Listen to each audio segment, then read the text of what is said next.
Hello साथियों, कैसे हैं आप लोग। आशा करता हूं कि आप लोग ठीक होंगे। कल जिस एपिसोड के बारे में मैंने बात की थी, एक जो है कह सकते हैं घर में बवंडर जो हुआ, उस एपिसोड के बारे में मैंने बात की। उसमें आपने देखा किस तरह से घर में एक छोटी सी बात को लेकर घर में बवंडर खड़ा हो गया साथियों। तो हमें भी चाहिए कि हम सारी चीज़ों को बड़े अच्छे से सुनते जाएं, जानते जाएं और नोट भी करते जाएं।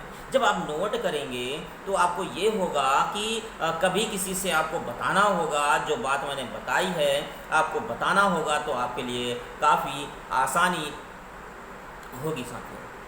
इससे आपको काफ़ी फ़ायदा होगा और हमारी जो है कह सकते हैं, जो हमारे समाज को, यानी हमारे घर की औरतों को पढ़ने पढ़ाने और इन तमाम की तमाम चीज़ों के बारे में जो जानकारियाँ दी उन्होंने, वो सावित्रीबाई फुले के बारे में हम अच्छे से जान सकेंगे।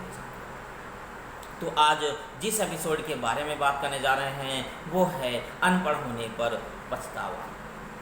तो सावित्रीबाई अभी नासमझ नहीं थी, उनकी समझ में आया जब वो थोड़ा सा बड़ी हो चुकी तभी इस इंसिडेंट घटना घटी थी।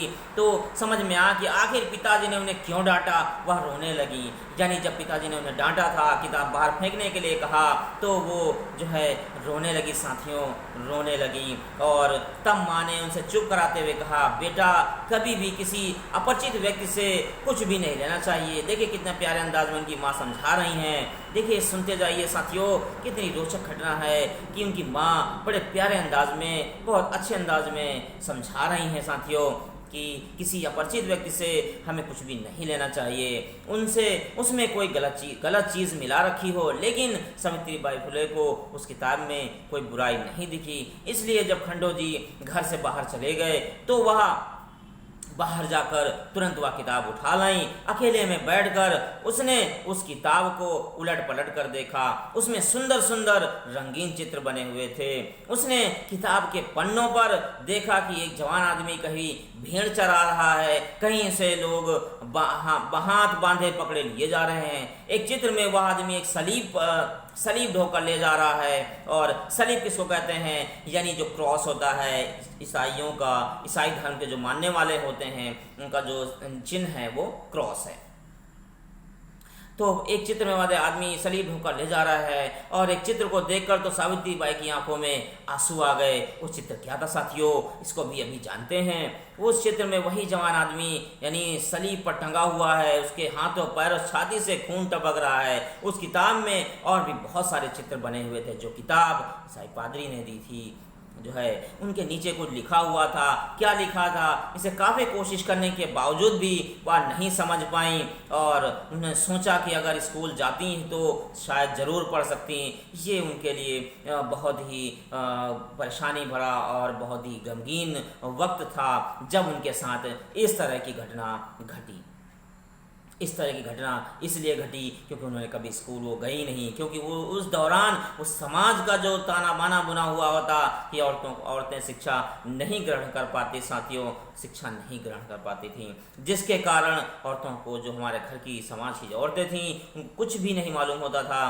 तो ये बड़ी विडंबना थी, जिसके चलते सावित्रीबाई फुले ने वो किताब देखी खोलकर, लेकिन कुछ नहीं पढ़ पाई, ना कुछ जान पाई, सिर्फ चित्रों को ही देख सकी।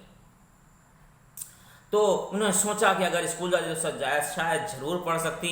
तो पहली बार ना पढ़ पाने का अफसोस भी हुआ, पछतावा भी उन्हें हुआ। उन्हें लगा कि लड़कों की तरह लड़कियों को भी किताब पढ़नी आनी चाहिए। ये सारी चीज़ें होने हुई साथियों, ये सारी चीज़ें हुई।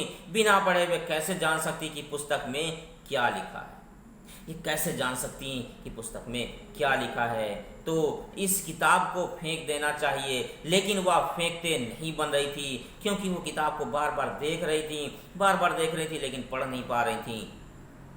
वह जाकर उसे अपनी छोटी सी बंदूक में छिपा देती हैं। इसलिए छिपा देती हैं कि खंडो जी महाराज नहीं तो पिताजी कहीं देख ना लें, क्योंकि उन्होंने वो किताब फिकवा दी थी। वो चोरी से उठा के ले आई थी कि पता ना चले और मैं किताब को पढ़ने की कोशिश करूँगी, ताकि पिताजी इस किताब को ना देख ले।